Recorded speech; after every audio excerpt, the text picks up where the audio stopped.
Good evening बेटा। Hello. Good evening Ayushi, दिशा, नीलय, पलक और कौन है?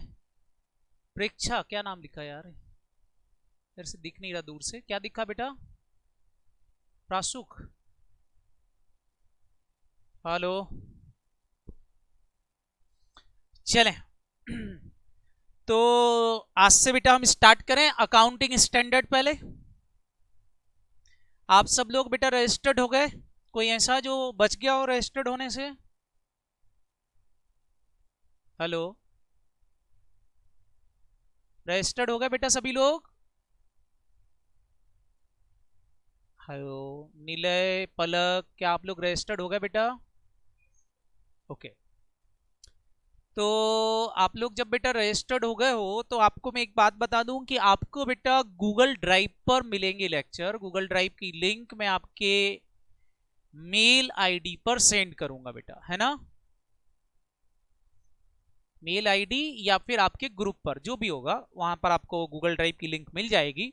गूगल ड्राइव की लिंक से आप जैसे ही क्लिक करेंगे तो आपके पास एक ऑप्शन आएगा, रिकॉर्ड जो लेक्चर्स हैं बेटा, उन लेक्चर्स को। हेलो। हेलो। उन लेक्चर्स को बेटा आपको डाउनलोड करना रहेगा आपके मोबाइल, आपके लैपटॉप के अंदर। जब आप डाउनलोड कर लोगे तो भी प्लेयर के अंदर वो रन हो जाएंगे, चलेंगे, ठीक है? ओके। चलें। अभी हम डील कर रहे हैं बेटा अकाउंटिंग स्टैंडर्ड 26 से स्टार्ट करेंगे हम। इंटेंजिबल असेट्स नाम से हमारा ये चैप्टर है। आपने बेटा फर्स्ट ग्रुप सबका हो गया? कोई ऐसा जिसने फर्स्ट ग्रुप नहीं पढ़ा है? शायद पलक का नहीं हुआ है ना पलक? हेलो।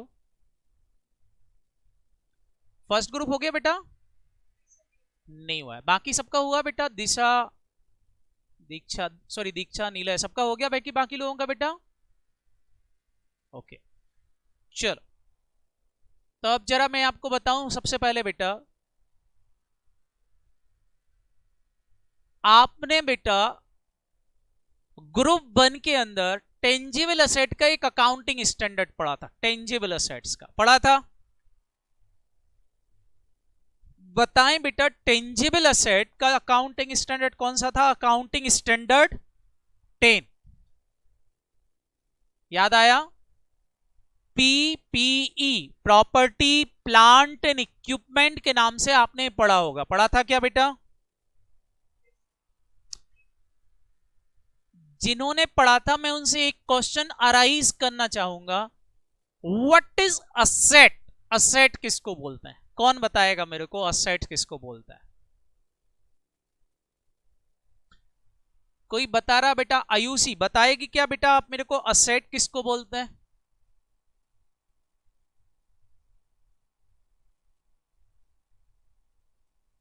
आयुषी चौक से। What is asset? असेट किसको बोलते हैं बताएं बेटा।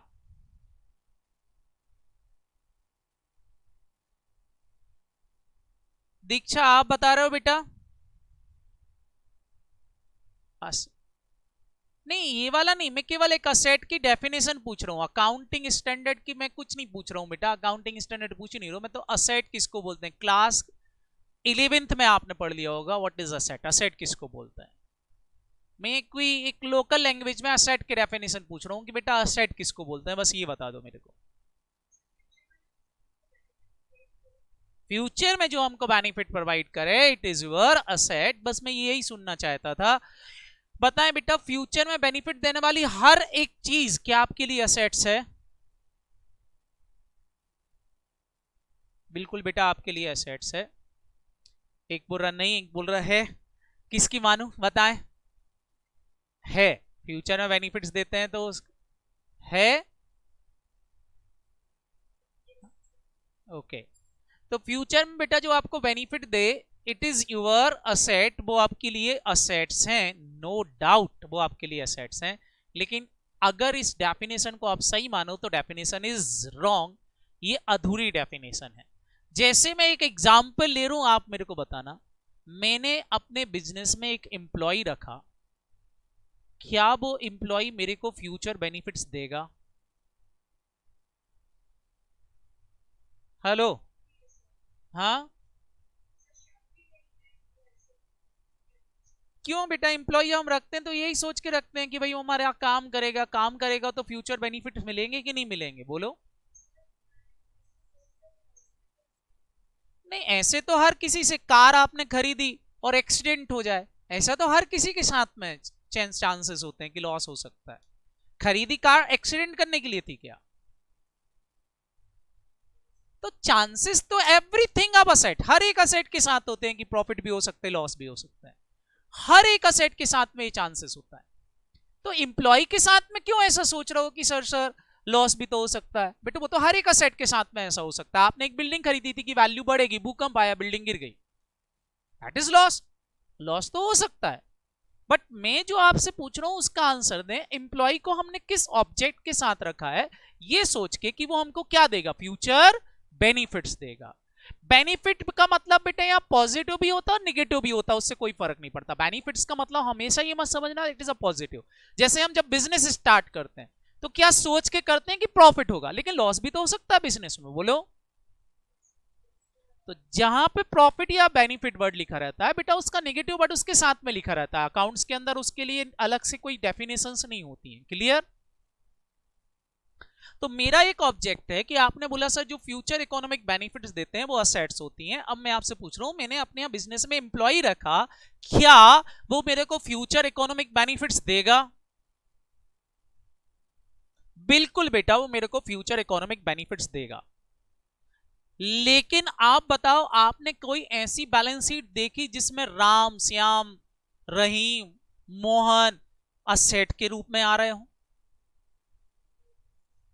तो बताओ बेटा फिर एम्प्लॉय आपके लिए असेट क्यों नहीं है? अगर आप बोल रहे हो कि सर जो फ्यूचर इकोनॉमिक बेनिफिट्स देती है वो मेरे लिए असेट्स है, तो एम्प्लॉय को मैं असेट क्यों नहीं मानता हूं? असेट की डेफिनेशन क्लियर होगी तो बेटा ये टेंजिबल इंटेंजिबल अकाउंटिंग स्टैंडर्ड समझ में आएंगे। बेटा हमको प्रॉपर डेफिनेशन चाहिए क्लास 11th वाली। बताओ बेटा, असेट को सोल्ड कर सकते हैं, वेरी वेरी गुड बेटा। एम्प्लॉय को सोल्ड नहीं कर सकते इसलिए वो असेट नहीं है ना? आप यही कहना चाहते हो? बिल्कुल बेटा, इसको हम ज्यादा अच्छे से डिफाइन करें तो आप ऐसा बोल सकते हो कि बेटा उस पर हमारा कंट्रोल नहीं। क्या नहीं है बेटा? कंट्रोल। कंट्रोल का मतलब होता है कि उस पर आपकी ओनरशिप नहीं है। क्या नहीं है बेटा? उस पर आपकी ओनरशिप।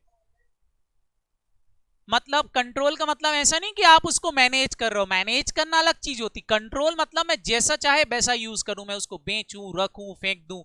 फॉर एग्जाम्पल मैंने एक कार खरीदी, तो बताओ अगर मैंने कार खरीदी तो कार को मैं चाहूं तो फेंक दूं, मैं चाहूं तो कार में आग लगा दूं, मैं चाहूं तो कार को टैक्सी में चलाऊं, मैं चाहूं तो पर्सनल यूज करूं, मैं चाहूं तो बेटा उसको एक्सचेंज में दे दूं। क्या मैं कार के साथ कुछ भी कर सकता हूं? कार मना करेगी? नहीं, क्योंकि उस पर मेरा कंट्रोल है। लेकिन कार अगर किराए की हो, रेंटेड हो, अब बताओ अगर मैंने एक रेंटेड कार ली तो क्या मैं उसका जैसा चाहे वैसा यूज कर सकता हूं? नहीं, उस पर मेरा कंट्रोल नहीं है। इसलिए आपने पढ़ा होगा rent is your expenses, rent is your expenses. तो बेटा एक इंपॉर्टेंट बात, वैसे ही इंप्लॉय होते हैं, वैसे ही आपके इंप्लॉय होते हैं, इंप्लॉय जो होते हैं बेटा वो भी, इंप्लॉय जो होते हैं वो भी बेटा उन पर हमारा कंट्रोल नहीं होता। कंट्रोल नहीं होता मतलब मैं एम्प्लॉय को बेटा उन पर मेरी ओनरशिप नहीं होती। जैसे मैं एम्प्लॉय से बोलूं तू लेट जा, मैं तेरे ऊपर डांस करूंगा, लेटेगा क्या? वो जब चाहे तब जॉब छोड़ के जा सकता है कि नहीं? तो जो जब चाहे तब बेटा वो जॉब छोड़ के चला जाएगा। मना कर सकते हो क्या? आप रोक सकते हो उसको क्या?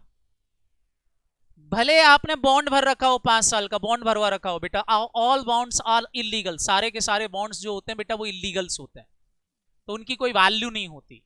क्या ही बात समझ में आई? बोलो। तो ध्यान रखना, इंपॉर्टेंट ये हो गया कि बेटा जो एम्प्लॉय है उस पर हमारा कंट्रोल नहीं होता है। तो अगर मैं असेट की डेफिनेशन आपसे बोलूं कि वो व्हाट इज असेट, असेट किसको बोलते हैं, अगर मैं उसकी आपसे एक डेफिनेशन पूछूं नॉर्मल सी, तो आप बोलोगे सर असेट उसको बोलते हैं जो 2 कंडीशंस पूरी करे। कितनी कंडीशन पूरी करे बेटा? 2। Which provide future economic benefits, उसके हमको फ्यूचर इकोनॉमिक बेनिफिट्स दिखाई दे रहे हैं, और it is controlled by enterprise, जो एंटरप्राइज के कंट्रोल में है। If two condition is fulfil they called asset, वो आपके लिए असेट्स हो जाएगी। अगर मैं आपसे बोलूं इनमें से एक भी कंडीशन पिट गई, एक भी कंडीशन सेटिस्फाई नहीं हुई, तो फिर बेटा वो चीज एक्सपेंसेस बन जाती है। क्या बन जाती है, फटाफट बोलो, एक्सपेंसेस। तो आउटफ्लो ऑफ कैश से बेटा दो चीजें जनरेट होती हैं, या तो असेट या फिर एक्सपेंसेस। अब एक्सपेंसेस क्या होते हैं अगर मैं बात करूं, तो एक्सपेंसेस वो होते हैं बेटा जिनके बेनिफिट एग्जॉस्ट हो गए हैं। जिनके बेनिफिट क्या हो गए बेटा, एग्जॉस्टेड हो गए।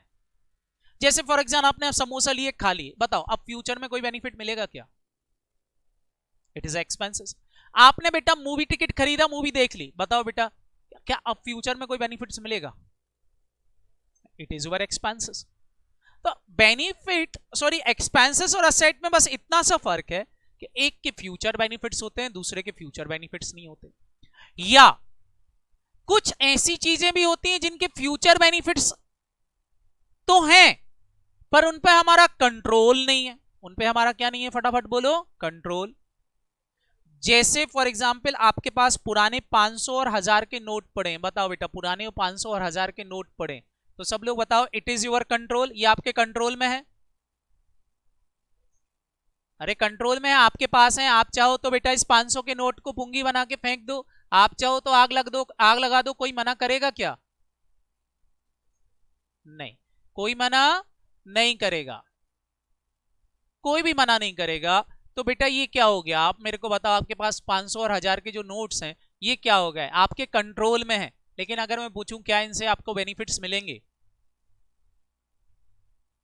तो आंसर इज नो, कोई बेनिफिट हमको इससे नहीं मिलेगा। और बेनिफिट नहीं मिलेगा तो आप बताओ बेटा ये भी क्या हो गया हमारे लिए, एक्सपेंसेस हो गए। क्या हो गया बेटा, ये एक्सपेंसेस हो गए। तो बेटा दो चीजें, मैंने आपसे बोला कोई चीज आपके कंट्रोल में है लेकिन बेनिफिट नहीं देगी, या मैं आपसे बोलूं कंट्रोल में ही नहीं है तो फिर तो बेटा वो असेट है ही नहीं, या फिर मैं आपसे बोलूं बेनिफिट्स आर एग्जॉस्टेड, अब फ्यूचर में कुछ नहीं होने वाला है, तो भी वो एक्सपेंसेस है। लेकिन जहां ये दोनों शर्तें पूरी हो जाएं, कंट्रोल भी हो रहा है और फ्यूचर इकोनॉमिक बेनिफिट्स भी दिखाई दे रहा है, फ्यूचर भी दिखाई दे रहा है, तो इट इज योर असेट्स। वो कौन सी वो चीज क्या हो जाएगी बेटा, असेट्स हो जाएगी। Is that clear? अब आपने पढ़ा होगा बेटा assets are two types. Asset जो होती है वो दो तरह की होती है, एक होती है नॉन करेंट असेट्स और एक होती है करेंट असेट्स। आपने पढ़ा होगा करेंट और नॉन करेंट।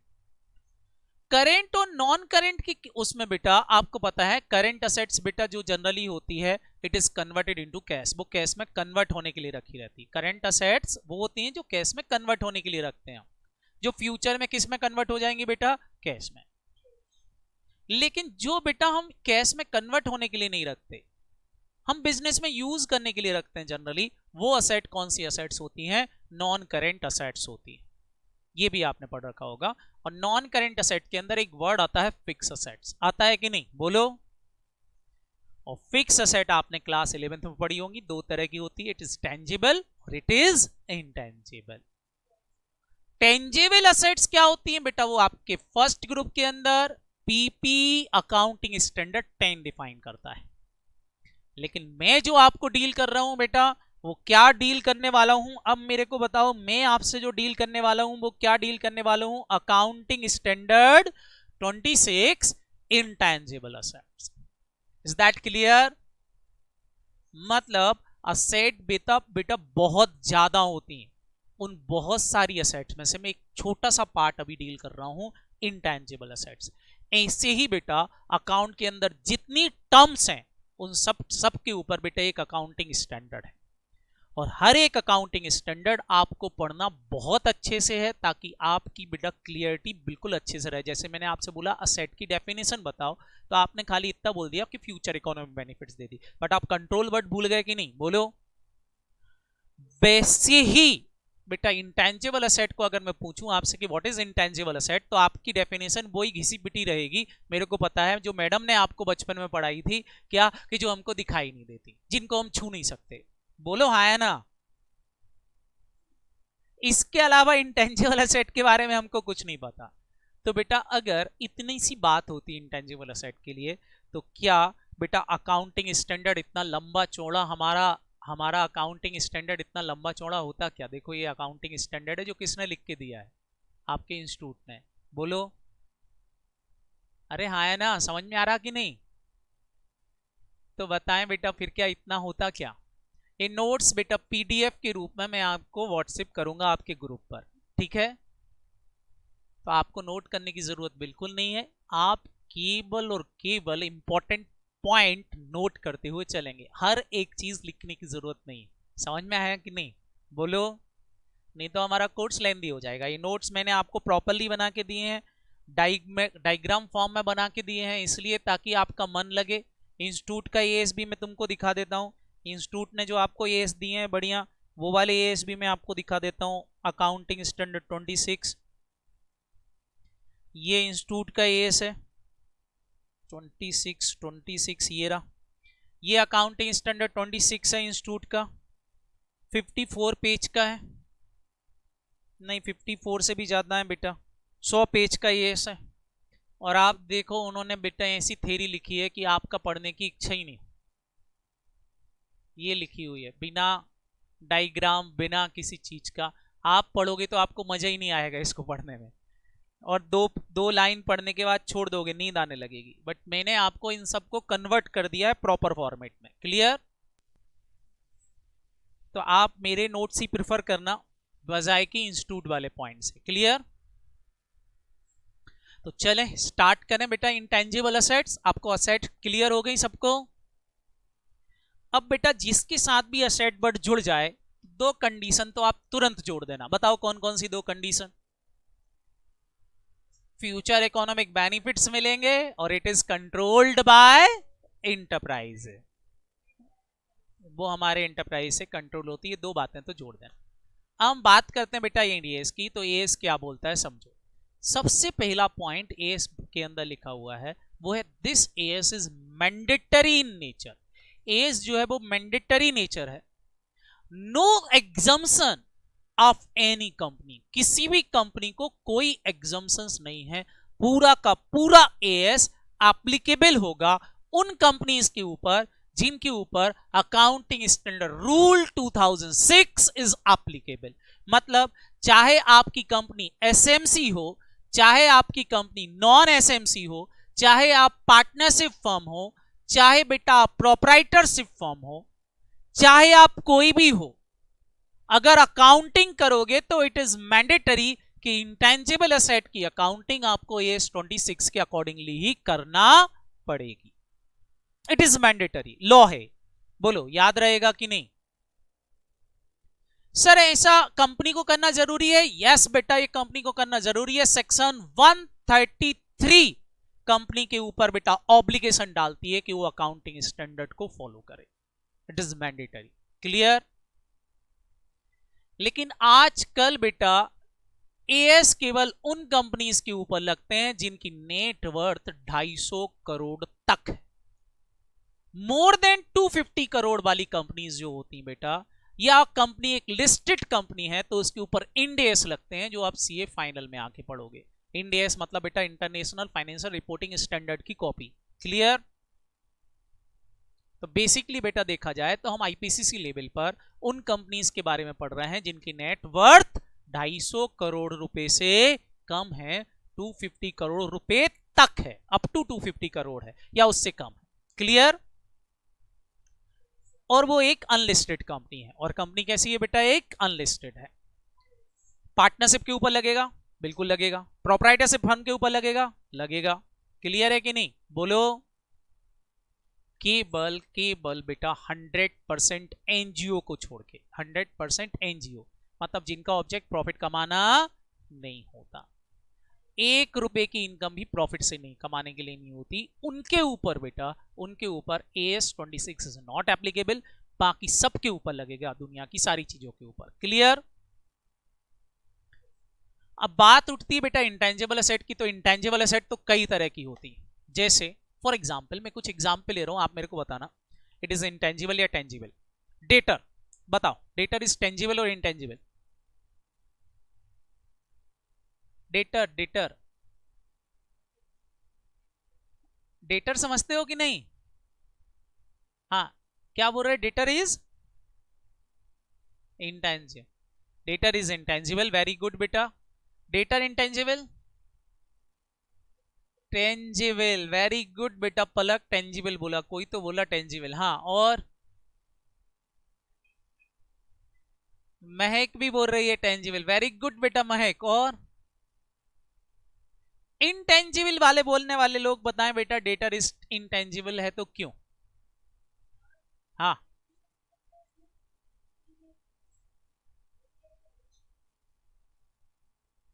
बिल्कुल सही बेटा। Important is debtor, debtor actual में बेटा राइट टू रिसीव का नाम है, कि आपको किसी से पैसा लेने का अधिकार है। तो उस अधिकार को बेटा हम यहां पर क्या बोलते हैं? उस अधिकार को क्या बोलते हैं बेटा? डेटर। क्लियर? तो एक इंपॉर्टेंट बात समझना बेटा इंटेंजिबल असेट की, इंटेंजिबल असेट हमको दिखाई नहीं देती, नो डाउट वो हमको दिखाई नहीं देती, लेकिन इंटेंजिबल असेट एक ऐसी असेट होती है जिसको रखने के लिए, जिसको बताने के लिए किसी स्टोरेज डिवाइस की जरूरत पड़ती है, तो हमको समझ में आता कि हाँ वो चीज है। एक स्टोरेज डिवाइस चाहिए पड़ता बेटा उसको रखने के लिए, तो हमको समझ में आता वो चीज है। जैसे फॉर एग्जाम्पल मैं आपसे बोलूं लाइसेंस, मैं आपसे क्या बोलूं, फटाफट बोलो, लाइसेंस। अब मेरे को बताओ लाइसेंस इज टेंजिबल और इंटेंजिबल? लाइसेंस इज इंटेंजिबल, जैसे आप कार चलाने का राइट है आपके पास, तो लाइसेंस इज इंटेंजिबल, वो राइट आपको दिखाई देता है क्या कहीं कि आप कार चला सकते हो, लेकिन उसको रिप्रेजेंट करने के लिए एक प्लास्टिक कार्ड की जरूरत होती है। इस प्लास्टिक कार्ड के अंदर लिखा रहता है कि आप कार चला सकते हो, बोलो, तो इट इज इंटेंजिबल। जैसे मैं बोलूं बेटा लाइफ पॉलिसी, लाइफ पॉलिसी, बताओ बेटा आपने एक लाइफ पॉलिसी ले रखी, लाइफ पॉलिसी क्या बोल रही बेटा कि अगर आपकी डेथ हो गई या एक पर्टिकुलर मैच्योरिटी पीरियड आ गया तो इंश्योरेंस कंपनी आपको पैसा देगी। कौन पैसा देगी, फटाफट बोलो? इंश्योरेंस कंपनी आपको पैसा देगा।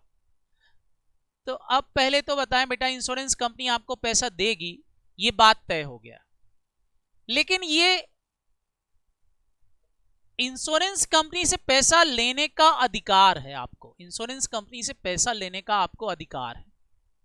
अब मेरा क्वेश्चन ये है, ये अधिकार कहां दिख रहा है आपको? तो आपको पता है इंश्योरेंस कंपनी ने बेटा एक कागज पे लिख के दिया है, हेलो, तो ये कागज का टुकड़ा बेसिकली स्टोरेज डिवाइस है, और जो राइट है इंश्योरेंस कंपनी से पैसा लेने का वो उस राइट को रिप्रेजेंट कर रहा है, लेकिन वो राइट आपको दिखाई नहीं देगा। Is that clear? बोलो।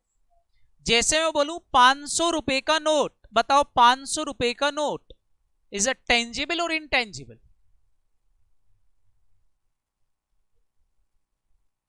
सर दिखाई देता है 500 रुपए का नोट इज टेंजिबल, बोलो टेंजिबल। नहीं बेटा, 500 रुपए का नोट एक्चुअल में क्या है? 500 रुपए का नोट बेटा आपको सेंट्रल गवर्नमेंट का एक प्रॉमिस है। सेंट्रल गवर्नमेंट का क्या है बेटा? आपको एक प्रॉमिस है कि वो आपको एक अधिकार दे रही है कि आप 500 रुपए तक का कोई भी आइटम इंडिया के अंदर खरीद सकते हो, बोलो हाँ या ना? गवर्नमेंट अगर इस प्रॉमिस को कैंसिल कर दे तो बताओ बेटा ये कागज का टुकड़ा बचेगा कि नहीं? याद करो बेटा 8 नवंबर, बोलो, समझ में आया कि नहीं? तो बताओ 500 रुपए भी क्या है बेटा? एक तरह का अधिकार है, राइट। क्या वो राइट आपको दिखाई देता है? नहीं, लेकिन उसको रखने के लिए एक स्टोरेज डिवाइस चाहिए, वो स्टोरेज डिवाइस है बेटा वो कागज का टुकड़ा। क्लियर? मैं आपसे बोलूं बेटा यहां पर ये इतने सारे सॉफ्टवेयर हैं, इतने सारे आईपैड के अंदर सॉफ्टवेयर है, क्लियर?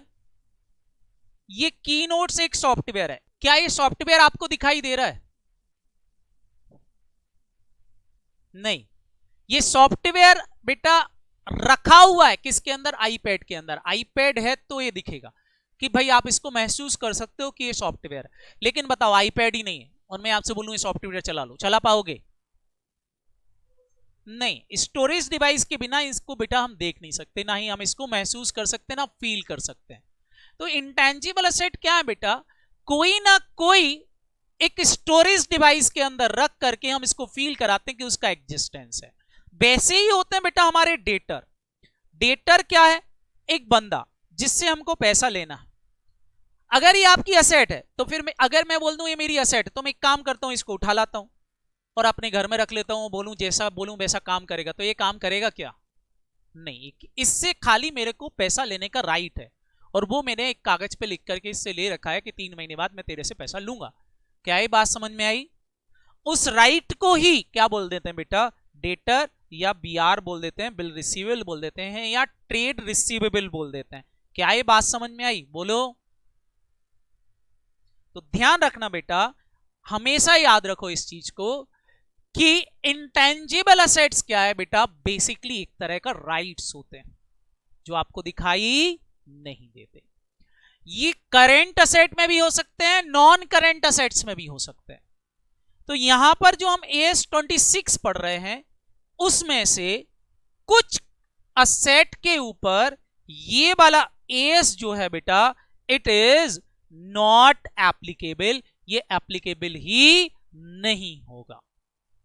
सर किन किन के ऊपर नहीं लगता? तो पहली बात लिखें बेटा, फाइनेंशियल असेट। फाइनेंशियल असेट मतलब debtor, BR, cash and bank जैसी इंटेंजिबल असेट्स पर ये AS is not applicable. Hello, समझ में आया? किसके ऊपर नहीं लग रहा है बेटा? पहली बात मैंने बोली, फटाफट बोलो, किसके ऊपर? Financial asset. फाइनेंशियल असेट क्या होती हैं? वो असेट जो कुछ समय बाद बेटा कैश में कन्वर्ट हो जाएंगी, आपकी करंट असेट्स होती थी, डेटर, बीआर, कैश। क्लियर? क्योंकि इनके लिए बेटा सेपरेट AS थे, AS 30, 31, 32, but they are deleted, ये डिलीट हो चुके हैं, बट फिर भी accounting standard 26 is not applicable. तो सर इनके ऊपर क्या लगता है? इनके ऊपर बेटा आजकल इंड AS लगते हैं। क्या लगते हैं बेटा इसके ऊपर? फटाफट बोलो। Ind AS। इनके लिए इंड AS है। इंड AS कौन कौन सा है बेटा? 32, 109 एंड 107। ये बेसिकली इसमें कन्वर्ट हो गए हैं, तो बेटा ये इनको डील करते हैं। लेकिन ध्यान रखना, क्या एप्लीकेबल नहीं है इनके ऊपर? फटाफट बोलो। AS26 is not applicable. समझ में आया? इसी तरह से बेटा intangible asset held as a stock. अगर आपने कोई इंटेंजिबल असेट को स्टॉक के फॉर्म में रखा है, गुड्स के नाम से रखा है, जैसे बेटा मेरी सॉफ्टवेयर की शॉप है और मैं सॉफ्टवेयर सेल करता हूं, तो आप सब मेरे को बताओ, अगर मैं सॉफ्टवेयर सेल करता हूं तो बताओ बच्चों, सॉफ्टवेयर जो है इट इज अ टेंजिबल और इंटेंजिबल? लेकिन it is a fix asset या बेटा स्टॉक? गुड्स हो क्या? गुड्स। अरे स्टॉक बेटा गुड्स। गुड्स क्या होता है? गुड्स क्या होता है? गुड्स किसको बोलते हैं? जरा मेरे को तो बताओ, गुड्स किसको बोलते हैं? जो हम सेल करने के लिए लाए हैं उसके लिए बेटा सेपरेट AS है, AS2। आपने फर्स्ट ग्रुप में नहीं पढ़ा क्या? इन्वेंट्री पढ़ा है कि नहीं? तो अगर बेटा आपने इन्वेंट्री के रूप में कोई गुड्स रखा हुआ है तो इन्वेंट्री के लिए सेपरेट AS है, इसलिए बेटा AS26 इज नॉट एप्लीकेबल, नहीं लगेगा। डेफर्ड टैक्स असेट पे नहीं लगेगा क्योंकि उसके लिए AS22 है। सर ये डेफर्ड टैक्स क्या होती है? हम AS22 पढ़ेंगे सेकंड ग्रुप के अंदर। ये डेफर्ड लॉसेस पे नहीं लगेगा बेटा, ये भी हमारे इसी अकाउंट, इसी सेकंड ग्रुप के अंदर है। AS19 वो भी हम डील करेंगे, तो वो भी पढ़ेंगे, उस पर एप्लीकेबल नहीं होता, तो वो डील करेंगे। डेफर्ड लॉसेस क्या है हम वहीं डील कर लेंगे, लेकिन ध्यान रखना इनके ऊपर एप्लीकेबल नहीं। Termination benefit. टर्मिनेशन बेनिफिट मतलब मैंने अपने एम्प्लॉय को बोल रखा है कि अगर तुम रिटायरमेंट लोगे तो मैं तुमको PF दूंगा, पेंशन दूंगा। बताओ बेटा, ये मैंने उसको एक राइट दे रखा है, क्या ये राइट आपको दिखाई देता है? नहीं। इट इज ऑल्सो इंटेंजिबल, लेकिन उसके लिए बेटा अकाउंटिंग स्टैंडर्ड 15 है, वो पढ़ाता है कि किस तरह से उसकी अकाउंटिंग होगी, तो उस पर भी एप्लीकेबल नहीं होगा। क्लियर? हेलो। इसके अलावा बेटा इंश्योरेंस कॉन्ट्रैक्ट। इंश्योरेंस कॉन्ट्रैक्ट के ऊपर भी एप्लीकेबल नहीं है। लाइक JLP, आपने ज्वाइंट लाइफ पॉलिसी वगैरह ले रखी तो उस पर भी एप्लीकेबल नहीं होगा। इसकी अकाउंटिंग जो है बेटा सेपरेट होती है, इस पर भी एप्लीकेबल नहीं होगा। और next one is right to extract the natural resources. Natural resources निकालने का कोई अधिकार, जैसे ऑयल वेल में आपको तेल का कुआं आपने गवर्नमेंट से ले रखा, उसमें आपको ऑयल निकालने का अधिकार मिला हुआ है, राइट मिला हुआ है, तो उस राइट पर भी EAS एप्लीकेबल नहीं होगा। क्लियर? कोल माइन हो गई बेटा, कोल माइन हो गई, कोल माइन के अंदर आपको कोल निकालने का राइट मिला हुआ है, उस पर भी एप्लीकेबल नहीं होगा। Is that clear? तो किस किस पर एप्लीकेबल नहीं होगा ध्यान रखना, कौन कौन सी असेट पर AS 26 इज नॉट एप्लीकेबल, जिनके बारे में हम पढ़ेंगे डिफरेंट AS के अंदर। बताएं बेटा कौन कौन सी हो गई। सबसे पहले debtor, BR, cash, inventory, deferred tax asset, deferred tax losses, termination benefit, insurance contract और right to extract the natural resources. इनके ऊपर AS 26 is not applicable. Is that clear? तो सर लगेगा किस पे ये बताओ। इनके अलावा जितनी इंटेंजिबल असेट बच गई उन सब पर AS 26 इज एप्लीकेबल। बोलो याद रहेगा, जो बच गई सब पे लगेगा। क्लियर? हेलो, उन सब पे लगेगा। तो सर बाकी सब पे लगेगा, बिल्कुल बेटा, बाकी सारी असेट के ऊपर एप्लीकेबल होगा। तो अब बेटा यहां पर हम पहली इंपॉर्टेंट बात पढ़ ली कि भैया मैंडेटरी AS है, सबके ऊपर एप्लीकेबल होगा। दूसरी बात कर ली कि किन किन के ऊपर नहीं लगेगा। और थोड़ा सा हमने इंटेंजिबल असेट को समझा कि अब आप आज के बाद कोई भी असेट को डायरेक्टली बेटा टेंजिबल और इंटेंजिबल मत बोलना, सोचना पहले कहीं ये राइट तो नहीं है। अगर वो कोई राइट है तो ऑलवेज वो क्या होगा बेटा, इंटेंजिबल असेट्स होगा। क्लियर? अब यहां एक पॉइंट और पढ़ेंगे बेटा आप, एक है बेटा आपका para 56। It is very very important para 56 of AS 26। It is very important बेटा। आपको बचपन में मैडम ने एक पढ़ाया होगा डेफर्ड रेवेन्यू एक्सपेंडिचर। क्या आपने पढ़ा है deferred revenue expenditure? Hello, deferred revenue expenditure पढ़ा कि नहीं पढ़ा कभी? क्या होते हैं deferred revenue expenditure? Deferred revenue expenditure मतलब बेटा जिनका नेचर तो बेटा रेवेन्यू होता है, बट लोग उसकी अकाउंटिंग कैपिटल एक्सपेंडिचर जैसी कर लेते हैं। इसके जैसी कर लेते हैं, कैपिटल। फॉर एग्जाम्पल, मैं आपको थोड़ा सा एग्जाम्पल से समझाऊं डेफर्ड रेवेन्यू एक्सपेंडिचर को। तो बेटा एक वर्ड समझो बेटा, डेफर्ड। कौन सा वर्ड यूज हुआ? डेफर्ड। डेफर्ड का मतलब क्या होता है? डेफर्ड का मतलब बेटा आज नहीं कल करेंगे, आज नहीं कल करेंगे। जैसे आप अपनी पढ़ाई को डेफर्ड करते रहते हो, आज नहीं कल से पढ़ेंगे, आज नहीं कल से पढ़ेंगे, आज नहीं कल से पढ़ेंगे। बोलो हाँ है ना? ऐसा करते करते क्या आ जाती है? एग्जाम। बोलो, फिर कसम खाते हैं अगली बार पहले दिन से पढ़ेंगे। इसी को क्या बोलते हैं? फटाफट बोलो, डेफर्ड करना। क्या बोलते हैं इसको? डेफर्ड करना। तो दैट इज डेफर्ड। डेफर्ड करने का मतलब समझ में आया कि नहीं? बोलो। तो वैसे ही बेटा मैं आपसे बोलूं, ध्यान से सुनना, मैं आपसे बोलूं, मैंने हैवी एडवर्टीजमेंट एक्सपेंसेस किया, हैवी एडवर्टीजमेंट एक्सपेंसेस किया, मैंने खूब बड़ा एडवर्टीजमेंट का खर्चा कर दिया। अब जल्दी से बताओ बेटा, मैंने एडवर्टीजमेंट का खर्चा किया है, लंबा बहुत बड़ा एडवर्टीजमेंट किया है। बताओ इसके बेनिफिट क्या मेरे को एक साल ही मिलेंगे कि सालों साल मिलते रहेंगे? हेलो, कई साल तक मिलेंगे। लेकिन अब मेरी क्या ये एडवर्टीजमेंट एक्सपेंसेस असेट की डेफिनेशन को फुलफिल कर रहा है? पहले ये लगाओ, क्या ये असेट की डेफिनेशन को फुलफिल कर रहा? पहली बात बताओ, क्या फ्यूचर बेनिफिट देगा? क्या इस बेनिफिट पर आपका कंट्रोल है? दूसरी कंडीशन, कंट्रोल है। कंट्रोल का मतलब बेटा आपकी ओनरशिप है इसके ऊपर? नहीं है बेटा। आप सोचो, जैसे फॉर एग्जांपल नाहटा ने ऐड दिया, आपने पढ़ लिया, तो क्या मैं आपकी कॉलर पकड़ के खींच के ला सकता हूं कि ऐड देख ली, अब चल ज्वाइन कर नाहटा? ये किसके पास ऑप्शन है? ये ऑप्शन किसके पास है? कस्टमर के पास, कि उसको जो आना है या नहीं आना। मुकेश अंबानी जी ने बेटा जियो पर 1000 ऑफ करोड़ों रुपए खर्च कर दिए, और जियो का बेनिफिट जो उन्होंने एडवर्टीजमेंट किया था वो आज भी मिल रहा है। लेकिन क्या आप जब चाहे जियो की सिम तोड़ के फेंक सकते हो कि नहीं? क्या आपका मुकेश अंबानी का आपके ऊपर कंट्रोल है? हेलो, तो ध्यान रखना एडवर्टीजमेंट एक्सपेंसेस आपको बेनिफिट तो दे रहे हैं लंबे समय तक, लेकिन उस पर कंट्रोल नहीं है। और सब लोग बताओ जिस पे हमारा कंट्रोल नहीं होता वो क्या असेट्स होती है कि एक्सपेंसेस होता है? और उसको इमीडिएटली कहां डाल देना चाहिए? एक्सपेंसेस है तो कहां लिखना चाहिए?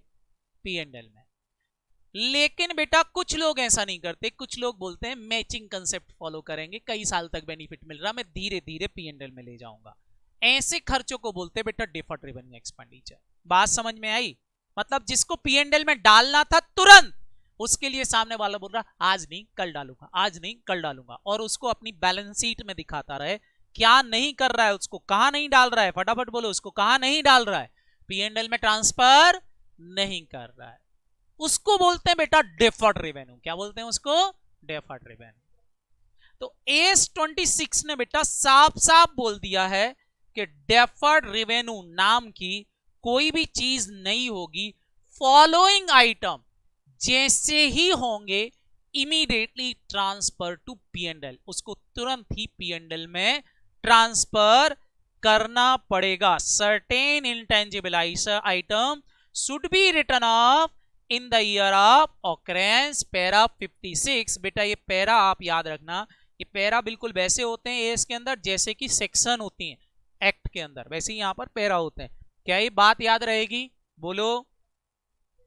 मैं आपको 2 या 3 पैरा हर एक एस के अंदर याद करवाऊंगा, वो याद रखना है, क्योंकि बेटा एस के पैरा लिख के लिए आंसर लिख के आओगे मार्क्स अच्छे मिलेंगे। क्लियर?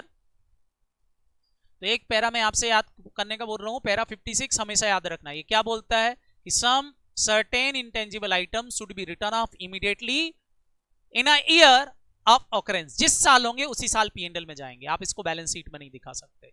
मतलब क्लास 11th में 12th में जो आपने पढ़ा वो बहुत सारी चीजें गलत पढ़ी थी, आज आपको पता चल गया कि प्रीलिमिनरी एक्सपेंसेस को कभी भी बैलेंस शीट में दिखा नहीं सकते अकॉर्डिंग टू AS26 पैरा 56। याद रहेगा? सर कौन कौन से आइटम नहीं दिखा सकते? तो पहला आइटम बोलता है ये बेटा प्रीलिमिनरी एक्सपेंसेस, मतलब बिजनेस को स्टार्ट करने का खर्चा, बिजनेस स्टार्टअप कॉस्ट बोले, प्री ऑपरेटिंग एक्सपेंसेस बोले, स्टार्टअप एक्सपेंसेस बोले, प्रीलिमिनरी एक्सपेंसेस बोले, बात एक ही है, ये कभी बैलेंस शीट में नहीं आएंगे। अगर बेटा अब आपको मैं देखो जैसे बायबैक पढ़ा रहा हूं, या मैं आपको बेटा ईसोप पढ़ाऊंगा, मैं आपको अमलगमेशन पढ़ाऊंगा, कहीं भी बैलेंस शीट में प्रीलिमिनरी एक्सपेंसेस दिखता है, बताओ आपका धर्म कर्म क्या होगा? बताओ धर्म कर्म क्या होगा? आप उसको उठा के सीधा कहां से माइनस कर दोगे? फटाफट बोलो, प्रॉफिट एंड लॉस से। लेकिन वो कभी भी बैलेंस शीट में आगे कंटिन्यू नहीं होगा। तो पहला सबको क्लियर हो गया, प्रीलिमिनरी एक्सपेंसेस कभी बैलेंस शीट में नहीं आएगा। दूसरा सेकंड है बेटा आपका एडवर्टीजमेंट एक्सपेंसेस। कौन सा expenses? Advertisement expenses. Advertisement expenses is also, advertisement expenses मतलब कोई आपने एडवर्टाइजमेंट एक्सपेंसेस कर रखा है तो ये भी क्या नहीं होगा? फटाफट बोलो, हेलो, बैलेंस शीट में नहीं जाएगा, it is goes to profit and loss account, ये भी P&L में ही जाएगा। नेक्स्ट है बेटा बिजनेस शिफ्टिंग एक्सपेंसेस, आपने एक जगह से उठा करके दूसरी जगह बिजनेस शिफ्ट कर दिया। जैसे फॉर एग्जांपल कल को मैं नाहटा एकेडमी जो हमारी सियागंज में है वहां से वो उठा करके मैं विजयनगर शिफ्ट कर दूं, देवास शिफ्ट कर दूं, या भोपाल में शिफ्ट कर दूं, तो मेरे को बेटा फ्यूचर बेनिफिट्स तो मिलेंगे इसके, लेकिन क्या उन बेनिफिट्स पे हमारा कंट्रोल है? बेनिफिट मिल ही जाएंगे, ये जरूरी नहीं है। तो शिफ्टिंग एक्सपेंसेस, अगर बेटा आपने एक जगह से दूसरी जगह शिफ्ट किया है सामान अपने बिजनेस का, तो उससे कोई आपकी असेट नहीं बढ़ेंगी, ये भी आपका क्या कहलाएगा? फटाफट बोलो, एक्सपेंसेस कहलाएगा। इसको भी बेटा इमीडिएटली P&L में डालना पड़ेगा क्योंकि इस पे आपका कंट्रोल नहीं है। Last one is staff training cost. बेटा आपने स्टाफ को ट्रेनिंग दी, और स्टाफ तो बेटा बेवफा होता है, जब चाहे तब जॉब छोड़ के जा सकता है, तो उस पर भी आपका क्या नहीं है? फटाफट बोलो, कंट्रोल नहीं है। तो बेटा it is goes to P&L। क्यों? क्योंकि ये भी आपका एक तरह से एक्सपेंसेस है। तो आप जरा यहां ध्यान से देखो बेटा, एक्सपेंसेस की बात करें तो ये तीनों चीजें बेटा फ्यूचर बेनिफिट तो देती हैं। चारों आइटम जो मैंने यहां लिखवाए, ये चारों आइटम देखो बेटा, प्रीलिमिनरी एक्सपेंसेस हो गया, एडवर्टीजमेंट हो गया, शिफ्टिंग एक्सपेंसेस हो गया, स्टाफ ट्रेनिंग कॉस्ट हो गई, ये चारों चीजें फ्यूचर बेनिफिट तो देती हैं। जैसे स्टाफ को ट्रेनिंग दूंगा तो फ्यूचर बेनिफिट मिलेगा, एक जगह से दूसरी जगह बिजनेस करूं शिफ्ट करूंगा तो भी फ्यूचर बेनिफिट मिलेगा, एडवर्टीजमेंट एक्सपेंसेस करूंगा तो भी फ्यूचर बेनिफिट्स मिलेगा, प्रीलिमिनरी एक्सपेंसेस करके कंपनी बनाऊंगा तो भी फ्यूचर बेनिफिट्स मिलेगा। बट ये कंट्रोल, इस पे हमारा कंट्रोल नहीं। चारों को देखो ध्यान से, तो इन पे हमारा कंट्रोल नहीं, और जिस पर हमारा कंट्रोल नहीं होता वो हमारी असेट होती ही नहीं है। वो क्या होती है, फटाफट बोलो, एक्सपेंसेस। और एक्सपेंसेस होती है तो बेटा क्या वो बैलेंस शीट में आना चाहिए? इसीलिए बेटा अकाउंटिंग स्टैंडर्ड 26 ने बोल दिया it is goes to P and L account, P and L में जाएगी। क्लियर? तो ये चारों चीजें बेटा पी एंड एल में जाएगी। सर आपने ये बता दिया कि ये पी एंड एल में जाएगा, ये असेट नहीं होती। आपने ये भी बता दिया कि इन असेट्स पे नहीं लगेगा, तो लगेगा किस पे? तो बेटा उन असेट्स पर ये एएस लगेगा जो हमारे इंटेंजिबल असेट की डेफिनेशन को फुलफिल करेगी। जो किसको डिफाइन करेगी, फटाफट बोलो। तो अब हम समझते हैं बेटा मीनिंग क्या है इंटेंजिबल असेट, मतलब किन के ऊपर लगेगा। तो बेटा उन असेट के ऊपर एएस 26 लग जाएगा जो असेट इस डेफिनेशन में कवर हो रही और इनके अलावा होंगी। किन के अलावा? ये ऊपर जो असेट मैंने आपको बताई थी इनके अलावा होगी। क्लियर? बाकी सब पे लगेगा इन असेट को छोड़ के, भले ही डेफिनेशन को फुलफिल कर रही होंगी लेकिन इन असेट के ऊपर एप्लीकेबल नहीं होगा। तो सर इंटेंजिबल असेट की डेफिनेशन है क्या? तो देखें जरा मीनिंग। इंटेंजिबल असेट की डेफिनेशन क्या बोल रहे हैं? इंटेंजिबल असेट क्या है? पूरा intangible assets are asset. Intangible asset एक असेट होती है। वेरी गुड, असेट होती है मतलब दो बातें तो तय हो गई। बताओ कौन कौन सी? फ्यूचर इकोनॉमिक बेनिफिट्स और control. Hello, which are identifiable, जो आइडेंटिफाइबल है। नॉन मॉनेटरी, नॉन मॉनेटरी है। Without physical substance, without physical substance है। Having future economic benefit under the control of enterprises या entity held for used in production of goods, rendering of services. उसको हम क्या बोल देंगे बेटा? इंटेंजिबल असेट बोल देंगे, जो एक कंडीशन पूरी कर दे। सर अभी तो हमको कुछ समझ में नहीं आया, बस एक पॉइंट समझ में आ गया, इंटेंजिबल असेट्स आर असेट्स। बाकी क्या लिखा कुछ समझ में नहीं आया। तो बेटा इसको हम डिटेल में समझते हैं। पहली इंपॉर्टेंट पॉइंट बेटा कि इंटेंजिबल असेट की डेफिनेशन को समझना है तो आप ऐसा समझ लो कि पहली इंपॉर्टेंट बात तो मैं इंटेंजिबल असेट की फिक्स असेट की बात कर रहा हूं। केवल इंटेंजिबल असेट में फिक्स असेट की बात कर रहा हूं, क्योंकि करंट असेट को तो ऊपर हटा दिया। ये देखो बेटा डेटर, बीआर, इन्वेंट्री तो सब हटा दी। हटा दी कि नहीं बोलो? तो मैं यहां पर केवल फिक्स असेट की बात कर रहा हूं। अब फिक्स असेट्स में इंटेंजिबल असेट कौन सी? इंटेंजिबल असेट तो बोल रहे हैं कि जो ये कंडीशन पूरी कर दें। अगर बेटा हम कुछ कंडीशंस पढ़ लें, अगर ये following, all following conditions are satisfied, अगर ये सारी कंडीशन पूरी कर दे तो वो असेट हमारी बैलेंस शीट में आएगी। नहीं तो असेट हमारी बैलेंस शीट में दिखाई नहीं देगी। फिर वो बेटा वो पी एंड एल में जाएगी। कहां जाएगी फटाफट बोलो? पी एंड एल में, या फिर इस एएस से कवर नहीं होगी। क्लियर? हेलो, तो बेटा हम पहले कंडीशन पढ़ लें। अगर हम एक कंडीशन पढ़ लेंगे तो ये डेफिनेशन हमको समझ में आएगी प्रॉपर। तो ये कंडीशन क्या है देखो। Condition number one, condition number one सबसे पहले बोल रहे हैं it should not have any physical substance. बोल रहे हैं उसका फिजिकल सब्सटेंस नहीं होना चाहिए। मतलब it should not a tangible asset, वो टेंजिबल नहीं होना चाहिए। टेंजिबल नहीं होना चाहिए मतलब मैंने पहली कंडीशन लगा दी कि it is a intangible. Intangible कब? मतलब उसका कोई फिजिकल सब्सटेंस नहीं होना चाहिए, मतलब उसका खुद का कोई ऐसा अस्तित्व तो नहीं होना चाहिए कि आप उसको छू सकते हो, टच कर सकते हो। क्लियर? जो मैडम बचपन में पढ़ाती थी पॉइंट नंबर बस वन ही पढ़ाती थी कि जिसको हम जो हमको दिखाई नहीं देती, जिसको हम छू नहीं सकते, वो क्या है फटाफट बोलो? इंटेंजिबल है। उसको मैंने बोल दिया कि उसका कोई फिजिकल सब्सटेंस अवेलेबल नहीं है, मतलब उसको रखने के लिए एक स्टोरेज डिवाइस चाहिए पड़ेगा। क्लियर? जिसको रिप्रेजेंट करने के लिए बेटा एक स्टोरेज डिवाइस की जरूरत पड़े, it is called intangible asset. वो इंटेंजिबल है। समझ में आया बेटा? वो आपकी इंटेंजिबल असेट्स है। अब एक इंपॉर्टेंट पॉइंट बेटा यहां पर, सर जो दिखाई नहीं देती, बिल्कुल बेटा जो दिखाई नहीं देती मिस्टर इंडिया है।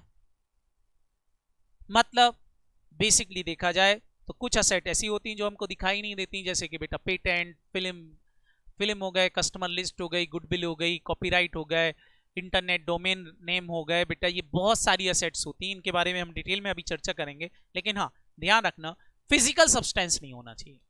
Is that clear? मतलब जो दिखाई नहीं देती और टच नहीं कर सकते, इतना याद रहेगा। दूसरी कंडीशन बेटा, it should be a controlled by enterprise, वो एंटरप्राइज के कंट्रोल में होना चाहिए।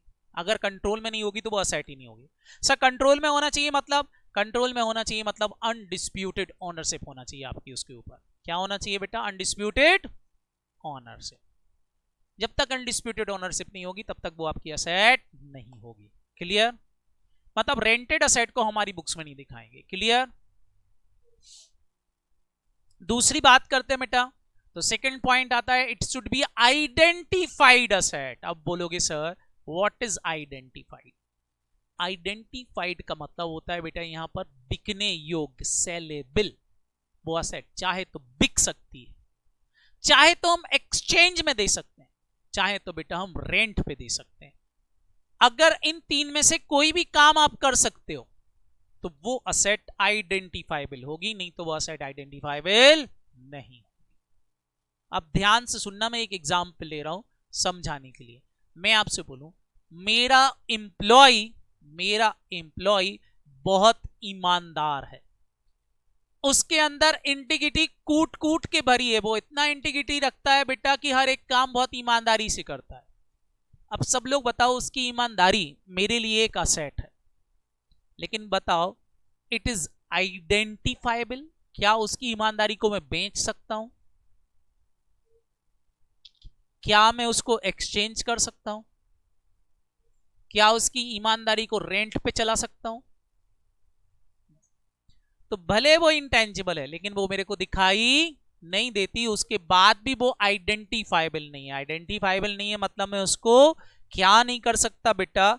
तीन काम नहीं कर सकता। क्या क्या नहीं कर सकता? फटाफट बोलो। आइडेंटिफाइबल को समझने के लिए आपको तीन कंडीशन लगा देना है। क्या क्या? मैं it can be sold, exchange और गिवन अ रेंट और royalty. Clear?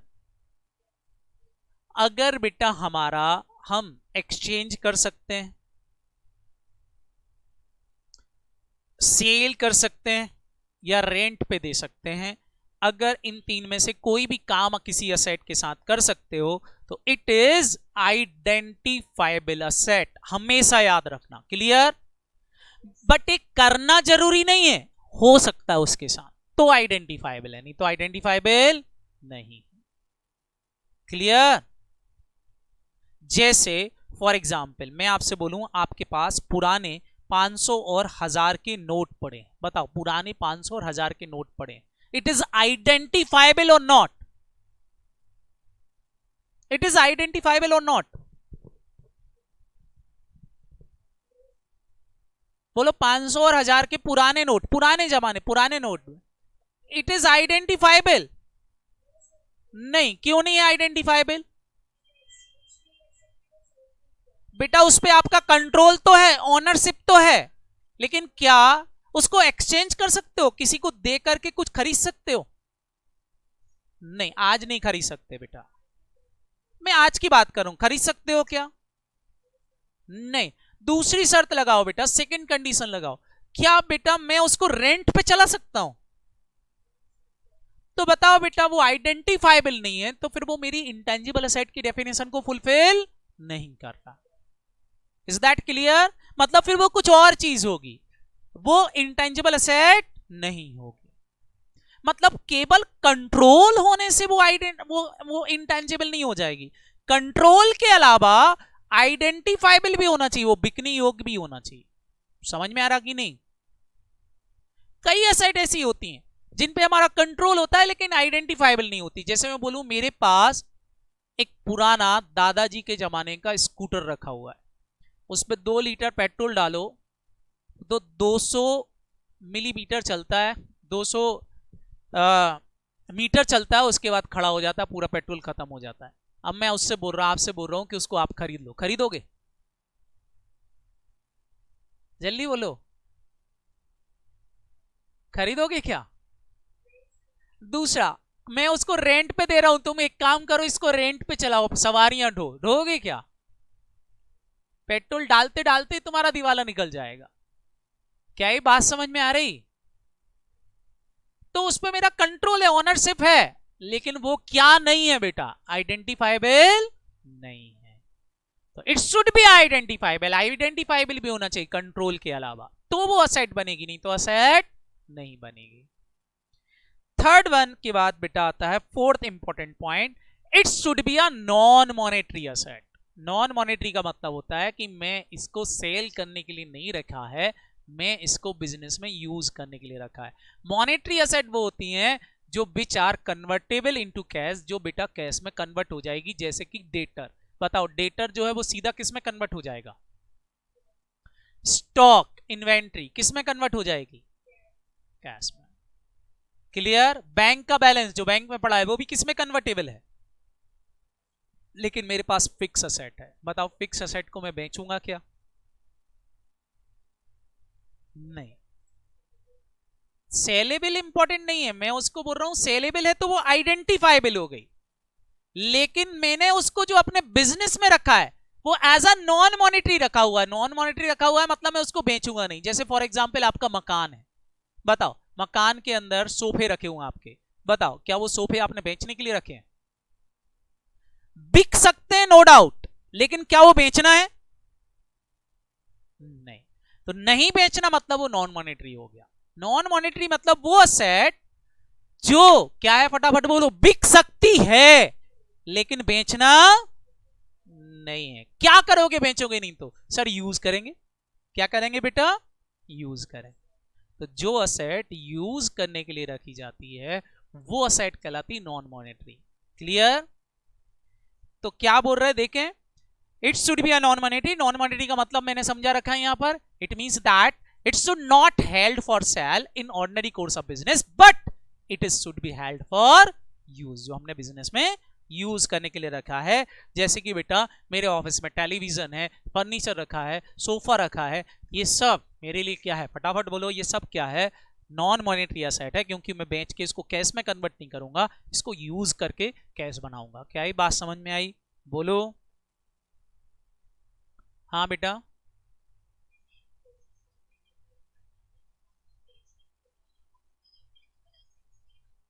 But it is inventory. अगर वो बेचने के लिए रखा है तो इट इज इन्वेंट्री, मतलब स्टॉक हो गया, और stock is converted into cash, तो it is a monetary asset. तो बेटा वो तो हट गई।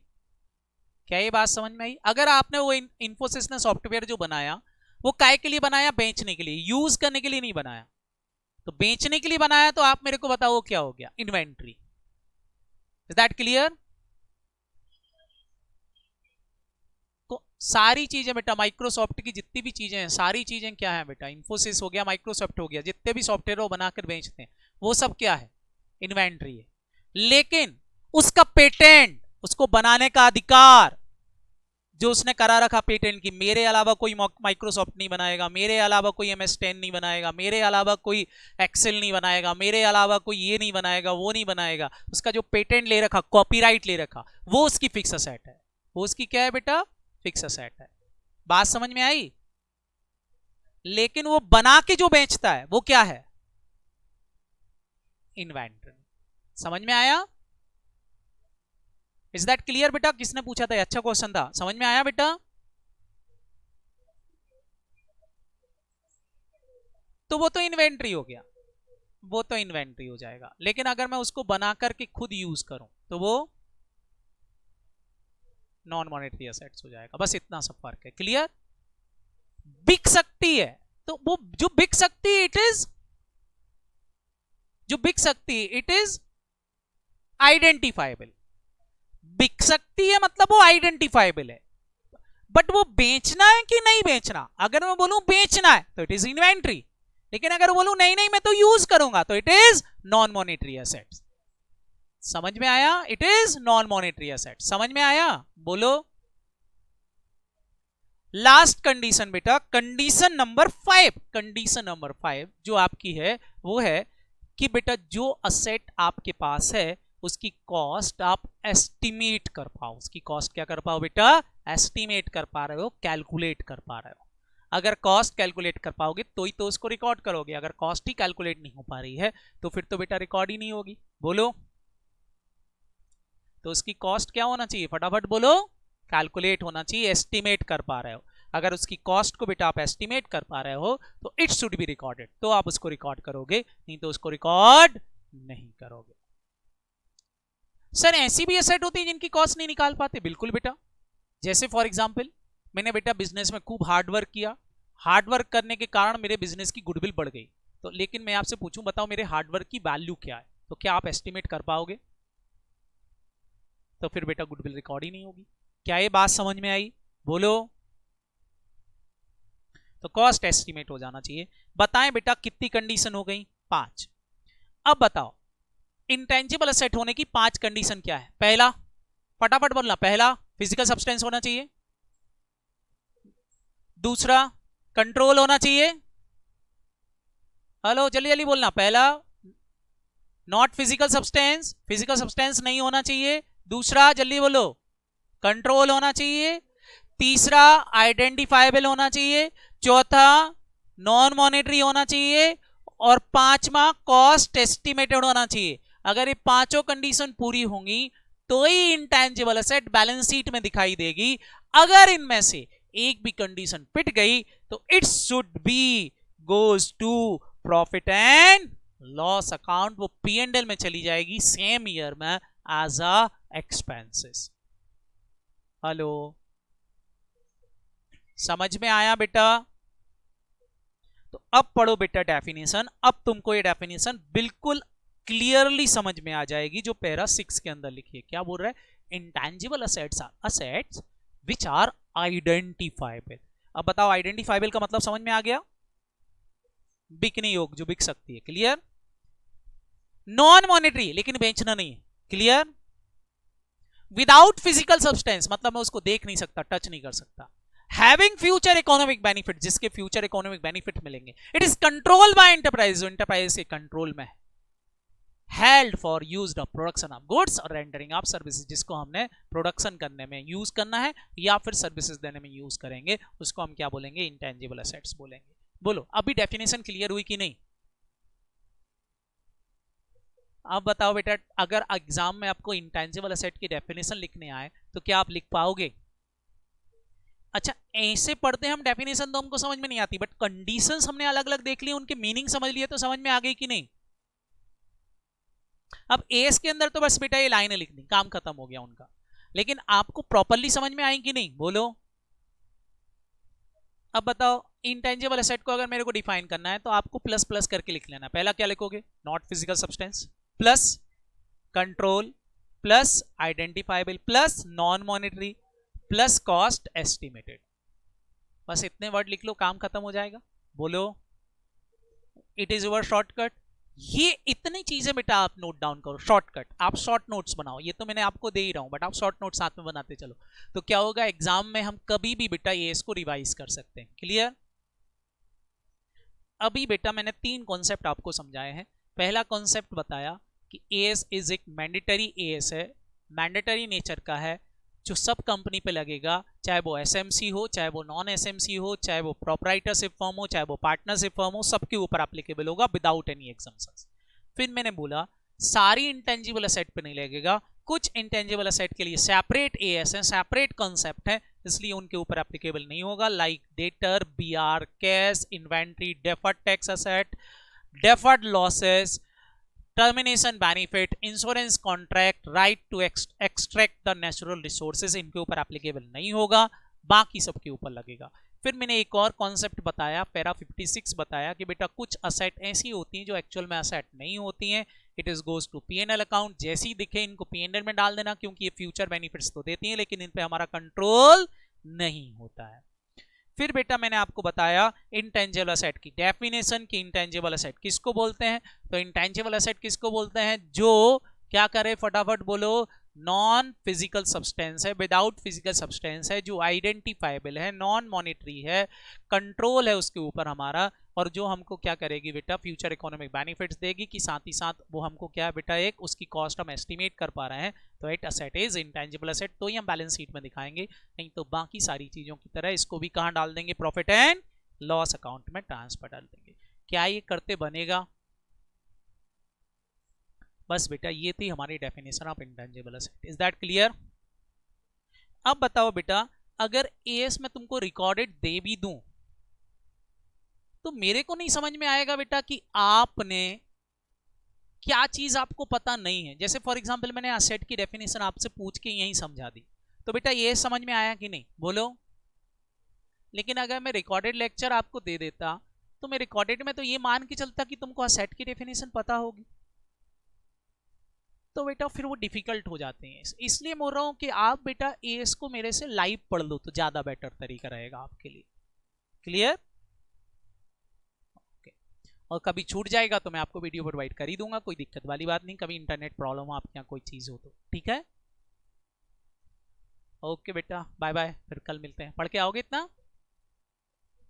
हाँ हाँ, एक, हाँ बेटा आज से आपको मिलना चालू होंगे, मैं उसको डाउनलोड कर ही रहा हूँ। पहले मैं आपको लेक्चर डाल रहा हूँ बेटा, बायबैक के अलावा एक दूसरा लेक्चर डाल रहा हूँ, अमलगमेशन, है ना।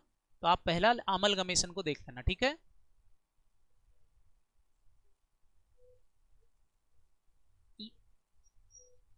हाँ, मैं अभी पीडीएफ में भेज रहा हूँ बेटा, आपको ग्रुप पे डाल रहा हूँ आपके पीडीएफ, है ना। आपका जो ग्रुप है उसमें पीडीएफ बना के डाल दूंगा, तो आप उसकी प्रिंट आउट निकाल लेना, या फिर आपके पीडीएफ से जैसा आपको पढ़ना हो वो आपके ऊपर है, ठीक है बेटा।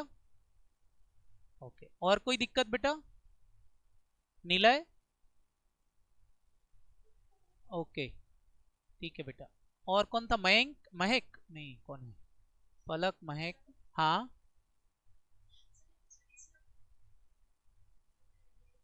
क्या बेटा?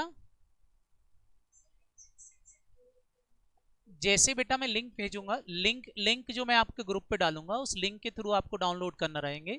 उसके बाद यदि नहीं बने वो लिंक के थ्रू, तो बेटा फिर मैं आपको फोन लगवा के आपको जैसा आपका सॉफ्टवेयर अपलोड करवाया वैसा वो भी करवा दूंगा, ठीक है। ओके जी बेटा, आप एएस से पढ़ना चालू करो, बाकी मेरी ड्यूटी है कि मैं आपको भेजना चालू करता हूँ, ठीक है। ओके, ओके बेटा, बाय बाय। डेली मिलेंगे 8:30, ठीक है बेटा। और देखो एडवांस का भी कोई डाउट हो तो वो भी हम क्लियर कर लेंगे, है ना। ओके बेटा, बाय बाय।